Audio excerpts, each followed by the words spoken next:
Hi, hello students. So this is Rishati Kamble, your chemistry lecturer. Okay. So in previous class we have studied about चार तरह से हम reaction in solution के बारे में हम देखे थे। एक मास परसेंट, मोलैरिटी और हमारा फोर्थ टॉपिक है मोल फ्रैक्शन।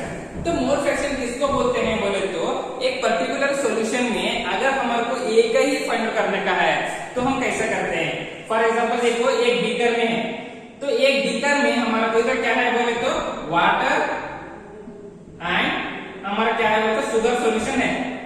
ओके, एक बीकर में हमारा वाटर एंड शुगर सॉल्यूशन है, तब हम क्या करना है बोले तो इसमें वाटर कितना कंटेंट है, वाटर ही कितना कंटेंट है और शुगर ही कितना कंटेंट है बोल के फाइंड आउट करने के लिए हम क्या यूज करते हैं बोले तो मोल फ्रैक्शन यूज करते हैं। समझ में आया?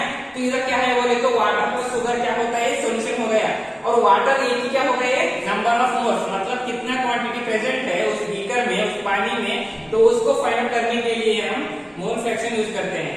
ओके, तो इसका डेफिनेशन क्या है बोले तो it is the ratio of numbers of a particular component to the total number of moles of a solution.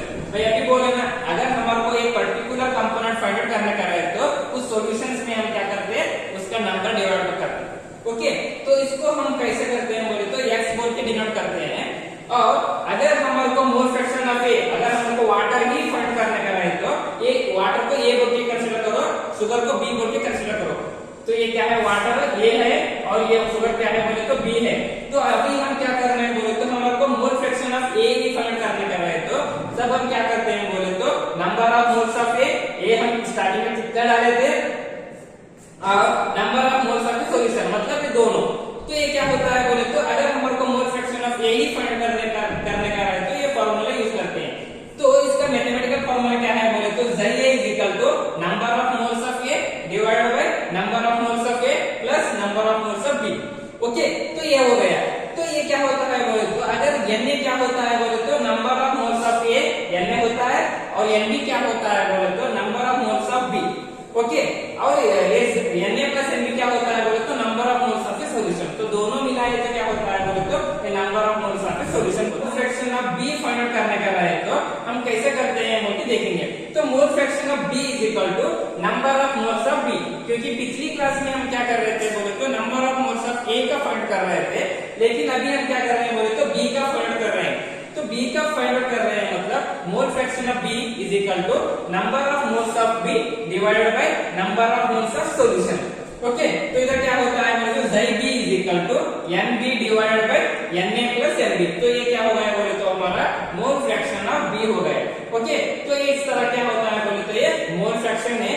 अभी आपको फर्स्ट ईयर में थोड़ा बेसिक है, लेकिन जब आप सेकेंड ईयर में जाते हो ना तब चैप्टर नंबर 2 सॉल्यूशन चैप्टर में इसी बेसिस के ऊपर थोड़ा प्रॉब्लम्स भी है और थोड़ा बहुत डिटेल में बता दिया है, लेकिन आपके फर्स्ट ईयर सिलेबस में इसके बेसिक के ऊपर प्रॉब्लम नहीं है। ओके, तो अभी हमारा अगला टॉपिक है सम इम्पोर्टेंट डेफिनेशंस। तो मतलब ये ऐसे ये डेफिनेशंस कैसा है बोले तो जब तक तुम केमिस्ट्री पढ़ते हो ना तब तक ये वर्ड्स आते रहते हैं। मतलब अभी आप केमिस्ट्री पढ़ रहे हो, first year, second year, degree, MSc, जब भी आप जाते हो ना ये टर्म्स कंपल्सरी आएंगे उधर, बात को हर एक वर्ड्स में आ जाएगी एक्यूरेसी, प्रिसिजन बोल के। ओके, थोड़ा अभी हम क्या करेंगे बोले तो जो ऐसा वर्ड्स आते हैं वो अभी हम देखेंगे। ओके, तो पहला वाला है हमारा प्रिसिजन। तो प्रिसिजन क्या है बोले तो इनका definition, it is the closeness of A various measurement for the same quantity. मतलब क्या है, अगर ये क्या है बोले तो हमारा अगर हमारा क्या है आंसर 2 आना, तो 2 आए तो एक्चुअली जब हम लैब करते हैं ना हमको 2 नहीं आता है, एक्यूरेटली 2 नहीं आता है। क्यों? क्योंकि जो भी हमारा टेस्ट ट्यूब में ऐड करते हैं उसमें इम्प्योरिटी रहता है। तो इसीलिए क्या होता है बोले तो अगर 2 आने की जगह क्या होता है बोले तो 1.99, 1.98, 1.97, मतलब जो हमारा आंसर एक्यूरेट आंसर है उसका नियरर रहता है। कैसा है देखो, तो फॉर एग्जांपल अभी हमारा क्या है, हमारा आंसर आना चाहिए 2 आना चाहिए, हमारा आंसर कितना आना चाहिए 2 आना चाहिए, लेकिन हम क्या होता है बोले तो हमारा रीडिंग कितना आता है 1.999, 1.998, 1.997। मतलब ये क्या है बोले तो हमारा वैल्यू नियरर है 2 के आसपास नहीं, कितना नियरर है, इधर कितना है अभी 0.3 कम है, इधर 0.2 कम है और इधर 0.1 कम है। मतलब जो भी हमारा एक वैल्यू है वो हमारा आंसर का नियर वैल्यू रहे तो उसको हम बोलते हैं प्रिसीजन बोलते हैं। ओके, वही हम एक्यूरेसी बोले तो एक्यूरेसी का डेफिनेशन क्या है बोले तो it is the arguments of particular value to the true value. मतलब इधर कैसा होता है बोले तो एक्यूरेसी मतलब 2 है, हमारा आंसर 2 है मतलब 2 ही है ना, 0.1 ये वो नहीं, कुछ भी नहीं। क्या होना चाहिए बोले तो 2 ही आना, एक्यूरेट 2 ही आए तो वो हम बोलते हैं उसको एक्यूरेसी बोलते हैं। क्या है बोलते हैं 2 is the accurate value of given 2। अगर हमारा आंसर 2 है तो क्या होता है बोले तो हमारा वैल्यू 2 ही आना। ओके, तो ये क्या हुआ एक्यूरेसी हुआ। लेकिन प्रिसीजन क्या होता है बोले तो जो हमारा गिवन वैल्यू है, जो हमारा आंसर है उसके आसपास आए तो भी चलता है, उसको हम बोलते हैं प्रिसीजन बोलते हैं, एक्यूरेसी नहीं बोलते हैं। जो हमारा एक्यूरेट आंसर कितना आया है उतना ही आए तो उसको हम बोलते हैं एक्यूरेसी बोलते हैं। ओके, तो और क्या है बोले तो रिएजेंट है।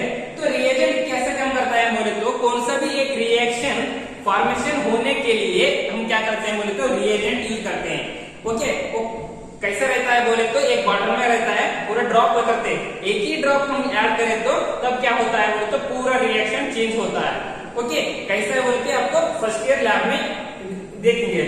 तो इनके डेफिनेशंस क्या है बोले तो रिएजेंट का meaning a substance or a mixture added to loser से केमिकल रिएक्शन। मतलब एक क्या हो रहा बोले तो एक केमिकल रिएक्शन है, वो रिएक्शन फॉर्मेशन नहीं हो रहा है तब क्या करते हैं बोले तो एक रिएजेंट ऐड करते हैं। जब हम रिएजेंट ऐड करते हैं ना तब क्या होता है बोले तो पूरा कलर चेंज होता है, मतलब केमिकल रिएक्शन ही चेंज होता है। क्यों होता है बोले तो एक रिएजेंट की तरह काम करता है। अगर कौन सा भी एक केमिकल रिएक्शन फॉर्मेशन नहीं हो रहा है तब हम क्या करते हैं बोले तो रिएजेंट यूज करते हैं। तो इनका डेफिनेशन क्या है, a substance or a mixture added to loser से केमिकल रिएक्शन। मतलब कौन से भी एक सब्सटेंस और मिक्सचर को हम वो रिएजेंट ऐड करते हैं क्योंकि वो केमिकल रिएक्शन फॉर्मेशन हो, मतलब जो केमिकल रिएक्शन फॉर्मेशन नहीं हो रहा है उनको फॉर्मेशन होने के लिए हम रिएजेंट्स यूज करते हैं। ओके, बारे में देखे थे। तो अभी हम क्या करेंगे बोले तो टाइप्स ऑफ रिएजेंट्स। तो रिएजेंट में क्या होता है बोले तो 2 तरह के टाइप्स होते हैं, एक लिमिटिंग रिएजेंट्स और एक क्या है बोले तो एक्सिस रिएजेंट्स। ओके, तो अभी हम स्टार्ट में देखेंगे लिमिटिंग रिएजेंट क्या होता है बोले तो लिमिटिंग रिएजेंट क्या होता है बोले तो the reactant which is completely consume in the reaction is called limiting reagent. मतलब क्या होता है बोले तो एक केमिकल रिएक्शन हो रहा रहता है तो तब क्या करते हैं बोले तो अब जब एक लिमिटिंग रिएजेंट ऐड करें तो तब क्या होता है बोले तो पूरा रिएक्शन मतलब डिसॉल्व होता है, मतलब ऐसा कंज्यूम होता है। तो अगर वो कंज्यूम हुए तो डिसॉल्व हुए तो उसको हम बोलते हैं लिमिटिंग रिएजेंट्स बोलते हैं। अगर वही एक केमिकल रिएक्शन होने के वक्त जब हम क्या करते बोले तो एक्सेस रिएजेंट डालते हैं तो एक्सेस रिएजेंट डालने के बाद तब क्या होता है बोले तो रिएक्शन कंज्यूम नहीं करता है, मतलब वो डिसॉल्व नहीं करता है। क्या होता है बोले तो वो अगर क्या है ये टेस्ट ट्यूब है तो टेस्ट ट्यूब में आप लिमिटिंग रिएजेंट ऐड करें तो लिमिटिंग रिएजेंट ऐड करें तो क्या होता है पूरा क्या होता है पूरा डिसॉल्व होता है, पूरा क्या हो रहा है डिसॉल्व हो रहा है। कहां पर लिमिटिंग रिएजेंट में। अगर वही आप एक टेस्ट ट्यूब में एक्सेस रिएजेंट डाल रहे हो तब क्या होता है बोले तो वो आपकी ऊपर ही सरफेस के ऊपर ही फैला हुआ रहता है, मतलब वो पूरा कंज्यूम नहीं होता है। इसलिए हम बोलते हैं उनको एक्सेस रिएजेंट। जो कंज्यूम होता है उसको हम बोलते हैं लिमिटिंग रिएजेंट्स। ओके, मतलब जो भी एक केमिकल रिएक्शन हो रहा रहता है जब आप लिमिटिंग रिएजेंट डालते हो ना तब क्या होता है बोले तो वो इजीली डिसॉल्व होता है, मतलब कंज्यूम होता है। लेकिन वही इस टेस्ट ट्यूब में क्या होता है बोले तो वो पूरा इजीली डिसॉल्व नहीं होता है, पूरा वो ऊपर ही रहता है। तो ये क्या हो गया बोले तो एक्सिस रिएजेंट और क्या है ये लिमिटिंग रिएजेंट। ओके, तो अभी हमारा अगला टॉपिक है स्टोइकियोमेट्री। तो स्टोइकियोमेट्री का क्या होगा बोले तो एक्चुअली स्टोइकियोमेट्री द वर्ड ये क्या होगा बोले तो ग्रीक वर्ड से आया है। तो स्टोइकियोमेट्री वर्ड ग्रीक वर्ड से आया है। स्टोइकियो मींस एलिमेंट्स एंड मेट्री मींस मास, मतलब कौन सा भी एक मास का एलिमेंट होता है ना उसको हम क्या बोलते हैं स्टोइकियोमेट्री। मतलब स्टोइकियोमेट्री ग्रीक वर्ड है, स्टोइकियोमेट्री मतलब एलिमेंट्स, मेट्री मींस मास। ओके, तो इनके डेफिनेशंस क्या है बोले तो it deals with the calculations of mass and volume. क्या है बोले तो stoichiometry it deals with the calculation of mass and volume of the reactants and products in a chemical reaction. Okay, मतलब क्या होता है बोले तो अगर एक केमिकल रिएक्शन हो रहा रहता है, एक केमिकल रिएक्शन हो रहा रहता है, तब हम क्या करते हैं बोले तो जो हमारा रिएक्टेंट एंड प्रोडक्ट का मास एंड वॉल्यूम हमको फाइंड करने का रहता है ना, उसको हम बोलते हैं स्टोइकियोमेट्री। कैसे? तो देखो एक केमिकल रिएक्शन है, तो केमिकल रिएक्शन कैसे कैसा होता है बोले तो एक हमारा स्टार्टिंग वाला सब्सटेंस रहता है, एक रिएक्टेंट रहता है, और जो हमारा आता है ना वो क्या रहता है बोले तो प्रोडक्ट रहता है। मतलब देखो ये क्या है, हमारा सब्सटेंस है, ये भी क्या है, ये केमिकल रिएक्शन है, ये हमारा सब्सटेंस है, और ये क्या है बोले तो हमारा रिएक्टेंट है। तो दोनों मिलाए तो हमारा क्या हो रहा है, प्रोडक्ट मिल रहा है। ओके, तो इस तरह से क्या होता है बोले तो एक कोई से भी एक रिएक्शंस में उसका रिएक्टेंट एंड प्रोडक्ट क्या होता है बोले तो मास वॉल्यूम से बेसिस के ऊपर रहता है, तो उसको हम क्या बोलते हैं बोले तो स्टोइकियोमेट्री बोलते हैं। तो अगर क्या है बोले तो ये क्या होता है बोले तो एक केमिकल रिएक्शन में क्या होता है बोले तो जो भी हमारा मॉलिक्यूल्स है वो सभी बैलेंस्ड रहना। कैसे बैलेंस्ड रहना, देखो तो ये क्या है, CH4 plus 2O2 it can give CO2 gas plus 2H2O। तो इधर क्या होता है बोले तो इधर कार्बन कितना है, टोटल एक कार्बन है, 4 हाइड्रोजन है। ओके, तो ये क्या हो गया, हमारा सब्सटेंस रिएक्टेंट हो गया। तो यही हम क्या करना बोले तो जो हमारा ये प्रोडक्ट है ना उस तरफ हम क्या कर लेना बोले तो इक्वल कर लेना, मतलब इक्वल कर बैलेंस कर लेना। तो इधर कार्बन कितना है, 1 है, तो इधर कितना है, 1 है, हो गया, कार्बन बैलेंस हो गए। तो अभी हाइड्रोजन कितना है, इधर टोटल 4 हाइड्रोजन है, रिएक्टेंट में हाइड्रोजन हमारा 4 है।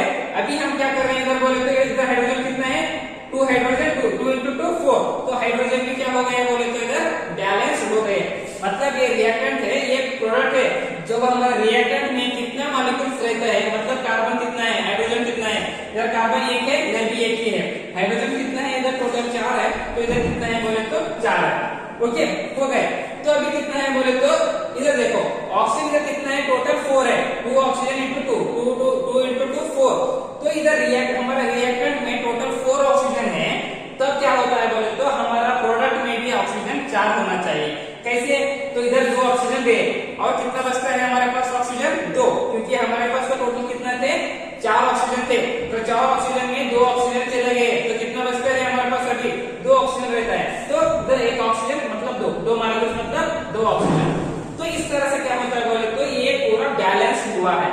अगर वही हम नीचे रहते तो क्या होता है, इधर नीचे देखो तो नीचे में क्या होता है बोले तो इधर कार्बन कितना है, 1 है, 1 हो गया, इधर हाइड्रोजन कितना है, 4 है, तो कितना है, इधर हाइड्रोजन कितना है, 6 है, मतलब इधर हाइड्रोजन कितना है, 4 है। जब हमारा रिएक्टेंट में हाइड्रोजन 4 है तो हमारा प्रोडक्ट में भी हाइड्रोजन 4 ही रहना चाहिए, लेकिन इधर हाइड्रोजन कितना है, 2 into 3 6 हो गया, मतलब इधर हाइड्रोजन 6 है। इसकी वजह से क्या हो गया बोले तो ये रिएक्शन अनबैलेंस है, मतलब ये रिएक्शन फॉर्मेशन नहीं होता है। वही अगर ऊपर क्या होता है बोले तो जो भी हमारा रिएक्टेंट एंड प्रोडक्ट इक्वल रहे तो मतलब बैलेंस रहे तो वो क्या होता है बोले तो केमिकल रिएक्शन होता है। लेकिन इधर क्या है बोले तो नीचे क्या हो गया, ये बैलेंस नहीं है, लेकिन ऊपर का क्या है बोले तो ये बैलेंस है। ओके, तो इस तरह से हम क्या करते हैं बोले तो कौन सा भी ये केमिकल रिएक्शन में आप बैलेंस करना पड़ता है। तो बैलेंस करने के बाद क्या करते हैं बोले तो रिएक्टेंट को देखना, रिएक्टेंट में देखना कि कितना मॉलिक्यूल्स प्रेजेंट है, उतना ही मॉलिक्यूल्स आप प्रोडक्ट में भी कंक्लूड करना, मतलब इंक्लूड रहना, उतना ही रहना, तभी क्या होता है बोले तो हमारा रिएक्शन बैलेंस्ड रहता है। ओके, तो आज की क्लास के हम यही समाप्त करते हैं। अगले टॉपिक हम देखेंगे मोलार मास के जो इंपेरिकल फार्मूला के बारे में हम देखेंगे, वो हमारा आपका लास्ट टॉपिक है।